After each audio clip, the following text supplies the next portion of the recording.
I get to introduce a very dear old friend of mine, Marcy Cardone, who is from Connecticut Mental Health Associates now. She and I go way back to when we used to be together in Sexual Assault Crisis Service years and years ago.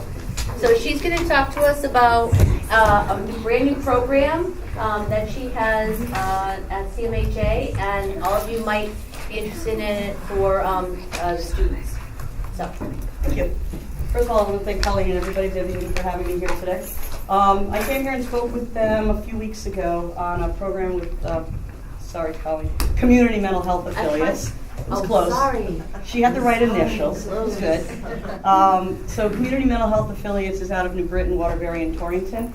And they have an array of programs that I couldn't even begin to elaborate on. However, we do have a new program that I am introducing, which has actually been in place for about a year already. And it is a 3-year, I would say it backwards, grant-funded program, which, because it is grant-funded, is of no cost to any of the clients that we take into this particular program. So for students who don't want parents to know that they're in counseling, this is a benefit because we do not ask for any insurance information. So first and foremost, there's no insurance requirements for this program. The only caveat to them coming to Community Mental Health Affiliates program, which is entitled Community Connections for Survivors, is that they must be a victim of a crime. And a victim of a crime can be, as I'm going to say the term basic, as basic as an emotional type of abuse, verbal abuse at home, all the way up through survivors of homicide, sexual assault, domestic violence on a far-reaching strangulation categories. It doesn't matter when the crime occurred, whether it was in childhood and it's manifesting itself now while they're in college, or if it just happened yesterday. They did not have to report the crime to the police. It is just something that they had to have experienced that is affecting them currently.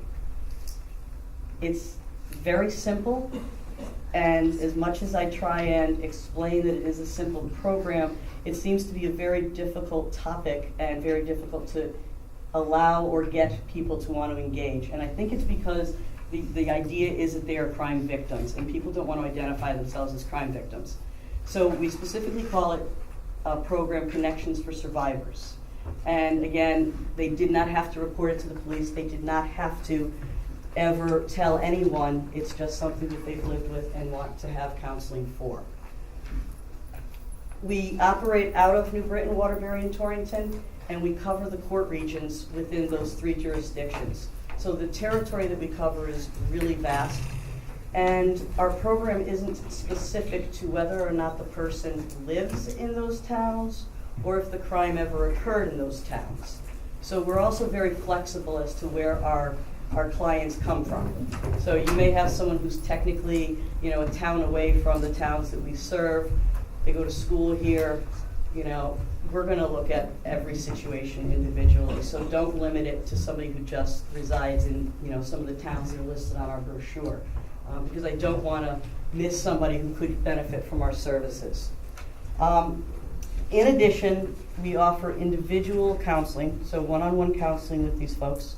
We will also offer clinical case management.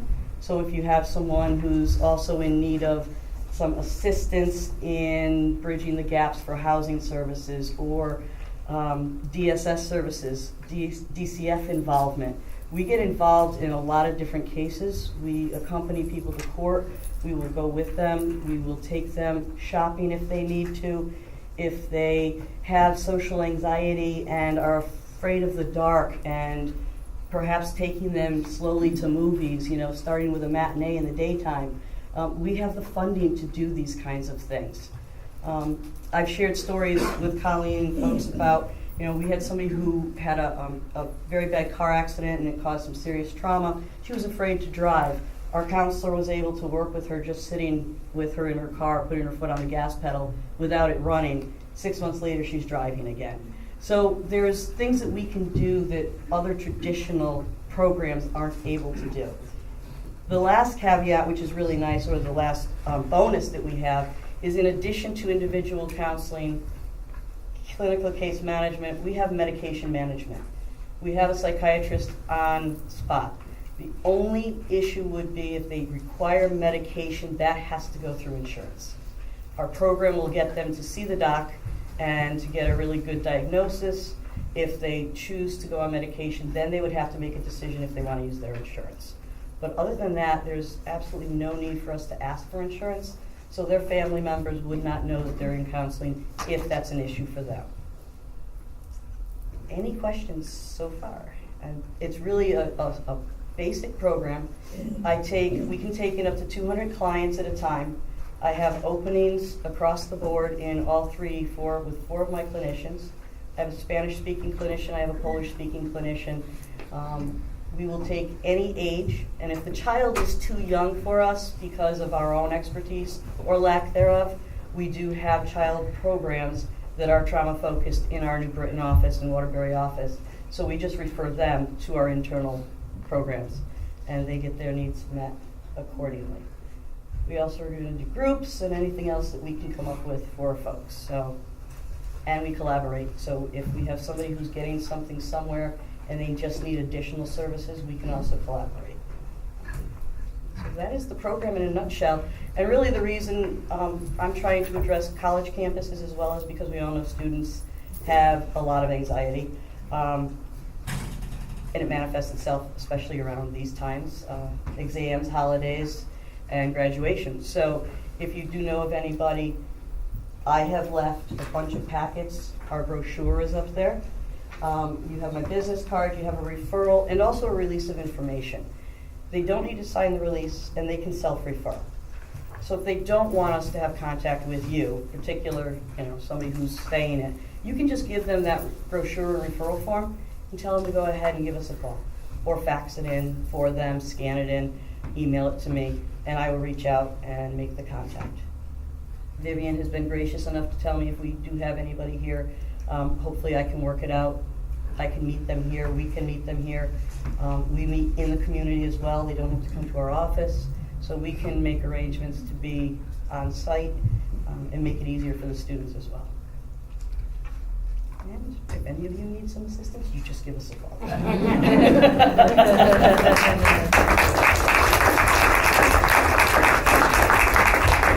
So everyone can relate to stress. We want to think about what we're going to talk about today in terms of a continuum. So there's good stress that we experience. There's distress that we experience. And then when we get into our presentation, we'll be talking about anxiety. Do you have enough of those? We have more.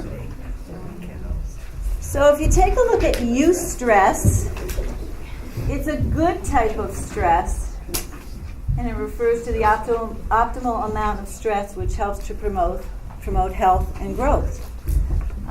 Think about some of the kinds of things that are exciting, that make you feel, good about what you're doing with your life. I mentioned one here about working on your doctorate. It's very stressful in some kind of difficult ways. At the same time, a very positive, fulfilling kind of thing if you're working on something that is so close to your heart and valuable to you. I'm taking the nutrition class with Rebecca, which to me has been challenging on top of working and taking care of a home and kids and all that. Except when I'm reading the material, I'm loving it because I'm learning about how do I take care of myself. And it's got me back on my exercise bike for 30 minutes a day. So there are benefits to doing things that can be somewhat stressful.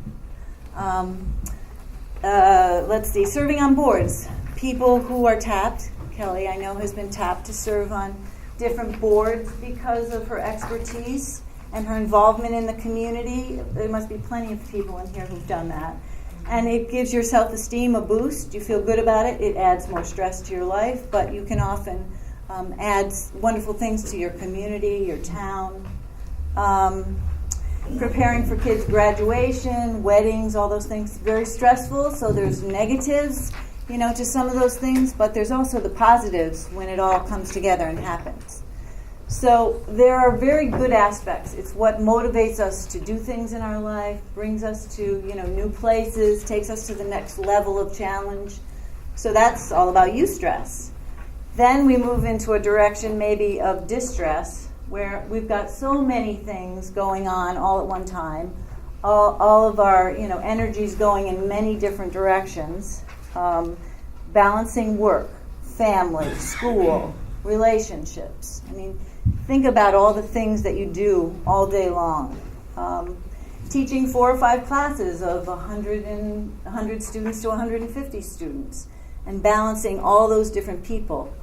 Now that can be a really great eustress as well, because if you're excited about what you're doing, you're just starting on your career, or you've finally gotten into the job that you always wanted, it can also be a very positive kind of experience, but it has its challenges. It's part of the sandwich generation. Anyone here who's taking care of their parents, but at the same time still raising their kids. All kinds of really challenging things. I found keeping my daughter in school through her senior year and getting her into college was very stressful, very challenging. Taking care of an ill parent or a child who's ill, and dealing with the holidays during the exam time, or being the academic dean for 2 institutions, or taking on the new dean's responsibility. Pluses and minuses, challenges. Okay. So what's good, though, that we've been able to learn how to do is learning how to manage those things is important. And so if you take a look at the back of this sheet, we have developed coping mechanisms for dealing with whether it's good stress or distress. I'm a list maker, making lists, delegating things to my husband, prioritizing, making decisions about what is the absolute next thing that must be accomplished, and that's what I'm putting my energies to. I'm finding, as I said, in this nutrition class, which I'm taking online, and it has been a great experience because I've learned how do I advise students about taking classes online, that exercising, eating right, and getting enough sleep is basic to anything you do if you're going to survive well in all the things that you do.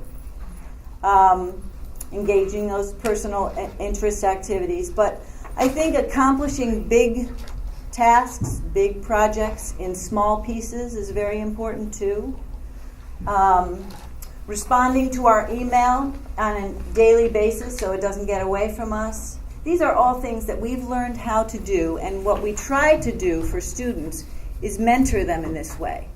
Communicate to them, how do we handle all the stuff that we're managing? So we become mentors and role models for them.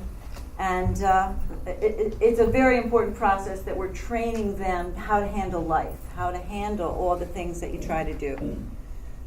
But what's challenging for us is the students who have a difficult time learning that process, or that their stress or their anxiety is to a whole nother level. And so Viv is going to start off talking about students with anxiety. So does anyone have students with anxiety, they think, in their classroom? Probably not. All right, I just want to review what we'd like to cover today. And we'd like to cover anxiety and stress. And, there's a lot of similarities between stress and anxiety. Sometimes it's hard to tell the difference between the two. We'd like to talk about the signs and symptoms of anxiety, how to be helpful when working with a student with anxiety, and how to refer a student to our services, counseling services, and campus resources that we have on campus. So I'm going to briefly talk about stress again. Judy talked about good stress, bad stress, but just stress in general in college with students. So stress is a reaction to daily changes and challenges, and is a temporary experience. So I think it's important to remember it's temporary. So when we're talking about somebody who really has anxiety condition, it's not a temporary condition. It's really a chronic condition. Stress feels like you presently have more challenges and changes going on in your life than your ability to balance them. Judy addressed that. And these perceptions are mostly reasonable. And of course, it's normal. We all have stress, right? We all have stress. Students have stress too.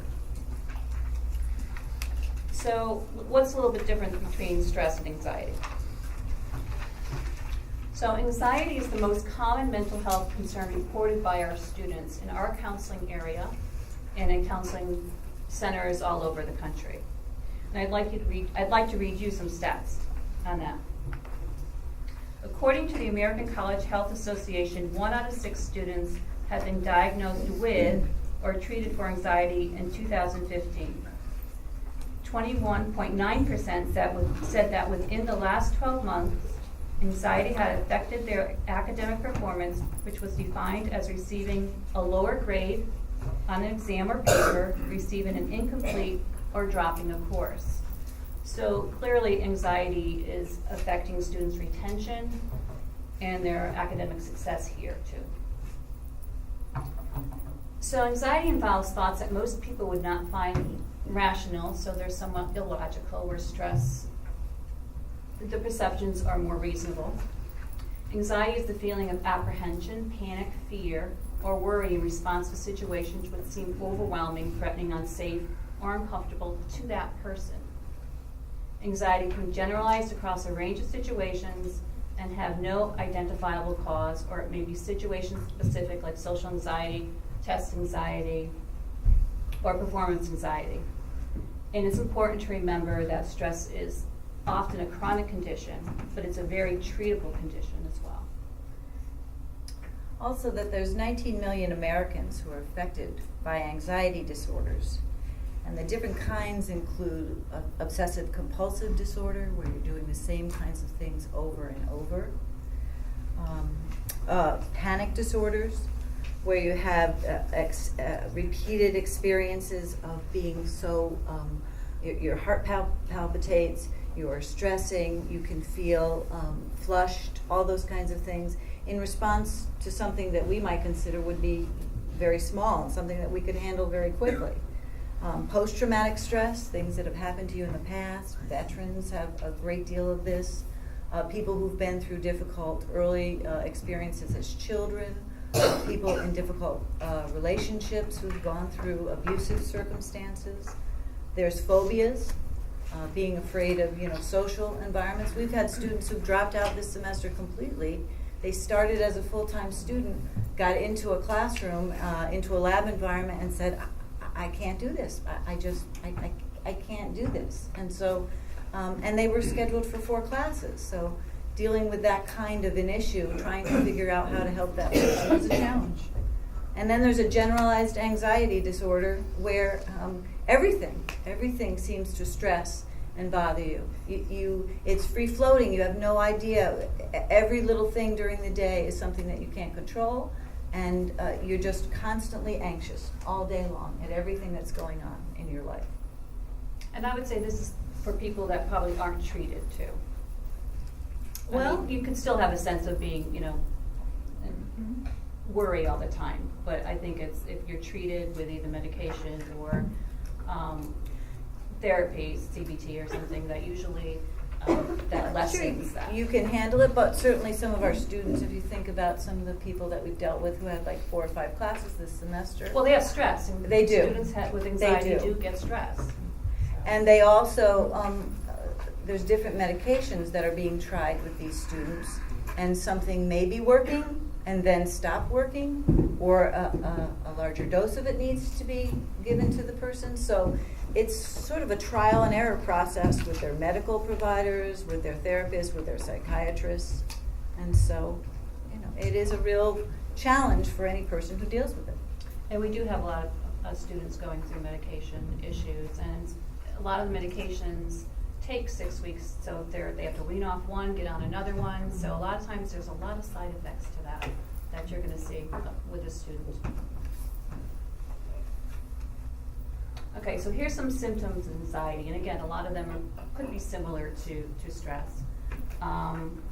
Excessive worry, agitation and restlessness. You might have a student in your classroom that just gets up and walks out sometimes. That would be panic.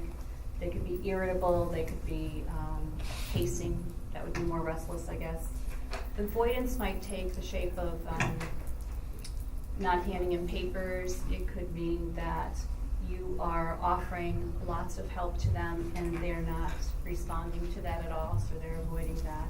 Sleeping or eating problems, irrational fears, depressed mood at times, trouble making decisions, and a hard time concentrating. So if you have a hard time concentrating and you're trying to get a paper done, I mean, sometimes it's just hard trying to figure out, students don't even know where to start. What's my topic going to be? That is just, sounds kind of easy to some people. It's such overwhelming. It can be so overwhelming for them. So again, these are some things that students in your classroom may be struggling with. So here are some suggestions for how to help a student. If they've disclosed to you, maybe they have told you that they have an anxiety disorder, maybe they're struggling with high levels of stress. Always talking to them privately, in a quiet place, in a calm manner is really, really helpful. For so many students just coming into our office for the first time, just being able to sit down and talk to someone, have someone listen to them is really, really important. And try to help students develop an action plan if you can identify the problem. Have them develop an action plan with you together, breaking it into small parts, steps, and writing it down is really helpful for students. I like to see them write that down so they have it, it's concrete, it's a visual, they can take that with them, they can prioritize with that. Please share with them our counseling brochures and contact information, and where we're located, that information's over here if you need to get that. If the student allows, bring them to the counseling office to set up an appointment. Many faculty have brought over the years students to our offices to make appointments, and if we're available, we're introduced to them, and I think it really helps with the situation. You know, counseling is a scary thing. No one wants to go talk to a counselor. So if you go over, they respect you. They respect your faculty and their instructors. So if you bring them over and say, this is an okay thing to do, I think they're more likely to follow through. If the student refuses and you think that there's something going on that should be addressed, please contact Judy or I, and we'll sit down and talk to you about other interventions that we could probably try to use. And what we do when they come to our office is we have them come in, we close the door, we sit down quietly, we introduce ourselves. Hi, I'm Judy, I'm one of the counselors here. Can you tell me what's going on today? You know, what are you struggling with? If they can talk about it, at least it's getting out. Keeping it in makes it much more difficult for a person, for any of us. I mean, usually if you have a problem, you go to a friend's office. You go talk to somebody about the issue to get it out. So we sit with them. We listen to the whole story of what's going on with them. We might be taking notes so that we can say to them, okay, so there's 4 or 5 things that I hear going on here. And these are the ways that we can solve some of these pieces. So we have, funds available that we can help them with. We have information. We can refer them to places. There's a whole wide range of things that we can do, and we're trying to break it down into pieces. But we're also talking in a way that's very calming and very, we're trying to model. We're breathing easy. We're trying to allow them, to listen to us very slowly and very carefully, so that by the end of the conversation that we're having, hopefully they're able to say, I do feel a little better. It's out, I know what I have to do. I can go drop one of my classes and I'll stay with these 3. Any number of things that we can sort through with them. And like you said, it's really important. They don't have a lot of our students don't have, and you probably know this, a lot of good support systems in their life. Their adults aren't around, or they're just not good role models. So, when they meet a faculty member and they make a connection, they feel like that's somebody that they can talk to. Yeah. So again, it's really important. And they usually trust you because they've just spent a good period of time throughout the semester getting to know you. You're the person that they rely on. And so, making that introduction to us is terrific, but we then have to try and bridge that situation so we also become an ally and a support system and help them in whatever way we can. Okay, so here are some things that that maybe to avoid when talking to a student that has high levels of anxiety or high levels of stress. So try not to overwhelm them with too much information or complicated solutions. So I talked about solutions before. Again, simple, make it simple. Try not to dismiss the information presented, and try not to argue with the students' irrational thoughts, because that's just going to shut them down. They're not going to talk to you anymore. They're going to feel that they haven't been heard. So if you can avoid that, that would be a good idea. So one of the things that Judy and I see a lot in our offices with students, particularly with anxiety, is that they miss a class for whatever reason. Then the anxiety builds. They maybe miss another class. Anxiety is so overwhelming they can't go to class again. They're afraid to come into the classroom. They're afraid of what the teacher's going to think. Again, I'm not saying these are rational thoughts. Again, what is the teacher going to think when I come back? Are they going to stare at me? They're going to say something to me in the class? They're going to, and then there's a lot of shame and guilt to the fact that they've missed these classes and because of their anxiety that they're feeling. So I'm wondering, I'm sure that you have seen this in your classrooms because we're seeing it. So I'm wondering if there's other ways that people have worked with students when they see this happening in their classrooms that has been successful in getting them back to the classroom. I know a lot of you reach out to the students. Yeah. So emailing or Or if I probably see them on text. campus, I'll walk up and talk to them. That's a good idea, right? If you see them Hey, how you doing? hanging out Haven't in seen somewhere you where in they're a not while. supposed to, not in the class, but they're somewhere else. Oh, those are good. Okay. Yeah, reaching out, I think, is key to that, and bringing them back. Again, it may not work, but there's a good chance that it will. Okay, Judy's going to talk a So little we bit have a about lot of resources. resources on campus. Viv and I see people who self-refer. They become aware of the services, someone else has told them, and they walk in. If they're in any kind of crisis of any kind, Deb Mendoza, who's wonderful at our front desk, will immediately get them in to see one of us. Sometimes we even have to break away from an advising appointment, and somebody else in the office will take that person. We've had to call on Allison. She's a licensed professional counselor as well, and when we've either not been here or we're busy, she'll see students for us as well, which is terrific. We have referred them to Dr. Peters at times. I'm sure if Mike was still here, we could be referring them to him in the time that he has. So anyway, that's immediately, but always feel free to refer a student down. But realize that even when you walk them down, and sometimes they make an appointment, it doesn't mean that they'll come back and come to that appointment. Sometimes we have to reach out to them. We can send them an email or, hi, sorry, we missed a meeting today. And they may come in, but they may not. It has to be when they're ready to make that step. We have a tremendous amount of mental health and wellness resource information in the center. Over the years, from all different kinds of places, all kinds of workshops we've been to, all kinds of programs that have come here, people who've come in, like Marcy. We have, Viv has picked up all kinds of things from the clearinghouse. So we have resources on every different kind of issue that you could imagine. And sometimes we've given those to faculty and staff so that they can give them to students. There was a part-timer who said, I have a student I want to bring in. Student didn't want to come, so we supplied the information to her. And then she can give it to that student, and we'll see where it goes. We have funds in the center because of all the beneficial things that people have done on campus that we can help students with.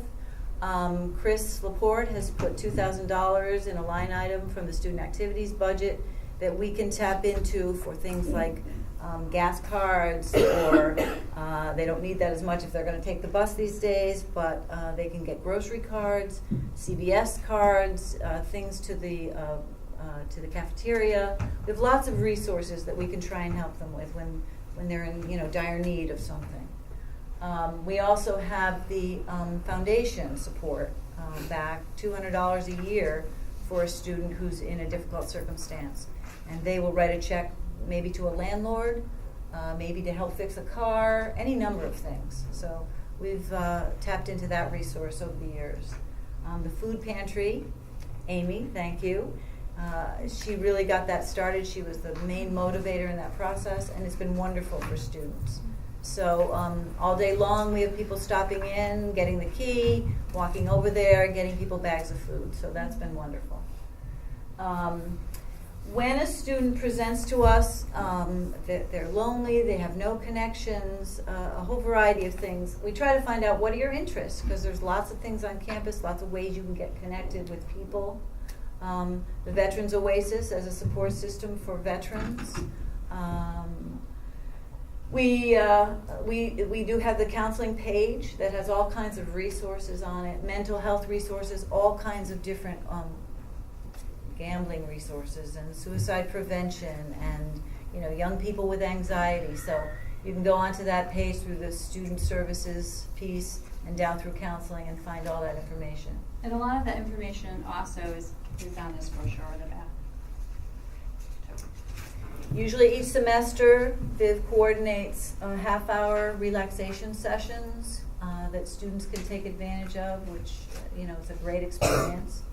And we also 4 times a year do different types of disorders evaluations. The one in October is the one where we look at anxiety and post-traumatic stress and bipolar kinds of issues for students. So all those resources are also on the website. And please share that information about the mental health screenings and maybe give extra credit for it for a student to come, because that's probably the only reason they come. But anyway, before we get on to questions or concerns, I thought we could do a little breathing exercise, just like a 1-minute breathing exercise. Something you can maybe do in your classroom before a test. Let's face it, students are stressed out before they do an exam or test, right? Most of them. Or maybe just to begin the class with. There's actually, do this. Anyone do that? Any kind of breathing in their class? Already doing it. Okay. Very, very simple. So if you want to just sit back in your chair, straight, feet on the floor, hands relaxed on your lap. I'm going to take you through just a very simple breathing exercise. So you're going to close your eyes and take some deep breaths.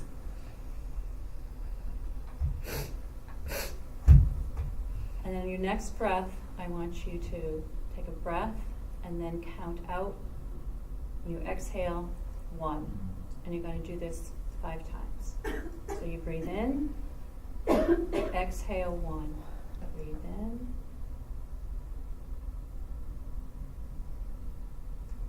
And continue doing this for 1 minute. I'll let you know when the minute's up.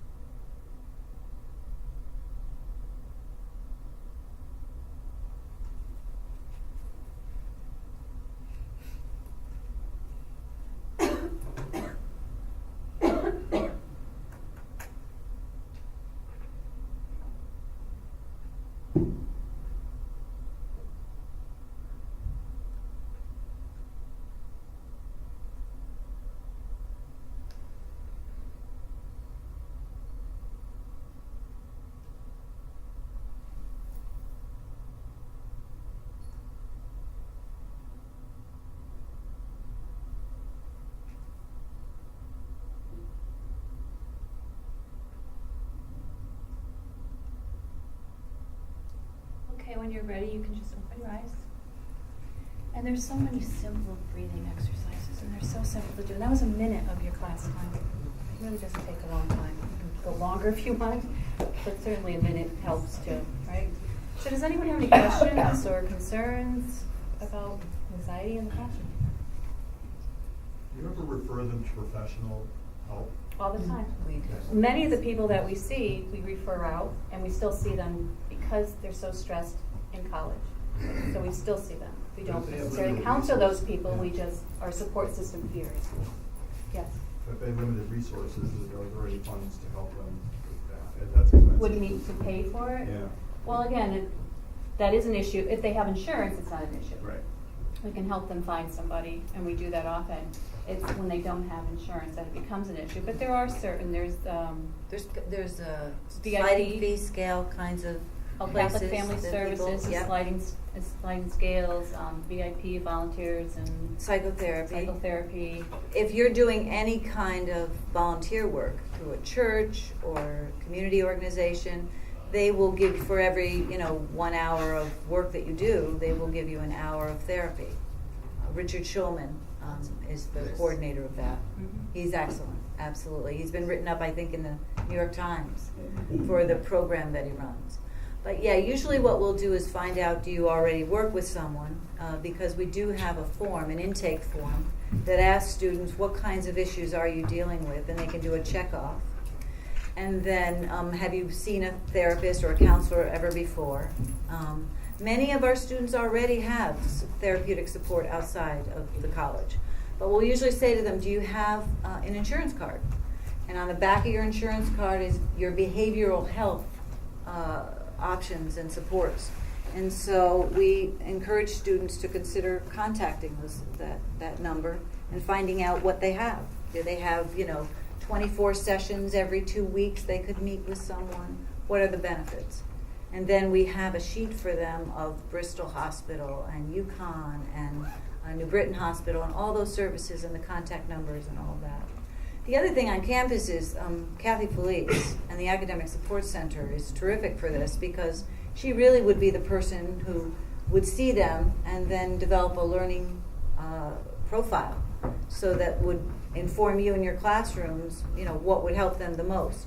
On-time testing in the Academic Support Center, a learning strategies series approach on things, test anxiety, math anxiety. Garth is great with that, helping students be less stressed about math issues.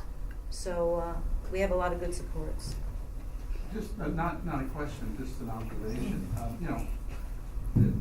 Maybe half a dozen times a semester, I get a call from you guys about an issue with a student. And the thing I think is remarkable and probably a testament to your success is by the time you call me, the student has actually mustered the courage to come and talk to me. And so I can tell you, yeah, I've been in communication with the student. And I think that's a real tribute to your effectiveness. Very often we tell the student or ask the student, would you be more comfortable if I, made an inroad, called or emailed the professor and said, tell them what's going on. So that then when you show up at their office, they're not shocked or surprised or, what are you doing here? I haven't seen you in 4 weeks or whatever. Trying to work those things out. It's like you give them a jolt of courage, I think that's very important.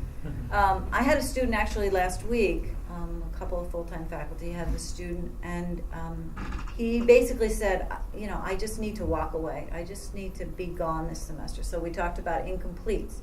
You can take incompletes, very possibly, if you're 80% of the way along. And so every professor of his that I contacted said, great student, he's been doing a great job.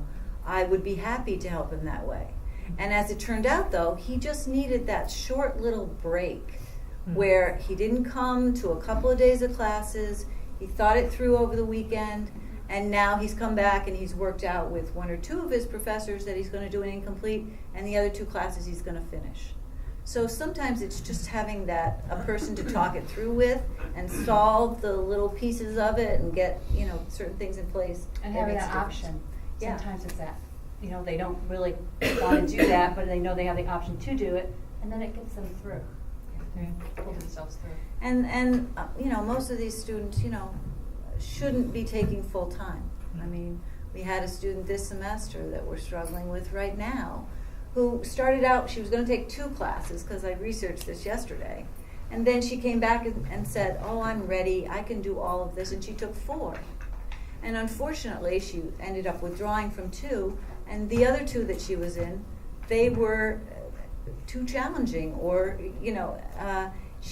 one of them, she wasn't familiar with the technology of it all. And so she left. And the other course was a very structured course and could have been a good choice for her if she realized, the commitment that she had to make to it, and probably should have only been in 1 course for the semester. But, that's what we learn next time around. I would never suggest to that student that she should be full-time. Jesse? I think this is a range of issues that we, as an intellectual community and as a community of conscience, need to continually address, and also with the system office, I hope that we advocate with respect to the matter of aligning guided pathways as a paradigm with a strong mental health model so that there are fiscal resources in place in the system. That's going to be a very important kind of budgetary line item to earmark for sufficient resources so that we have all kinds of manner of ways to adapt, to help students to make transitions when they need to keep them focused and ambitious, but to have all those kinds of, this is really about capacity building for our community, the larger community, to have that capacity to withstand individual and community stressors. Because I think we can be very ambitious, but we also have to be, do that in a way that's protective of our students' mental health and protective of the life of the college, each individual campus. I think it's going to be very important. So you have that kind of empathy, and I think you're very, very well positioned to be able to do that. Because I want to thank you in advance for that work. You're welcome in advance. But I want to put that out there. Thank you. Well, thank you both. Thank very you much. for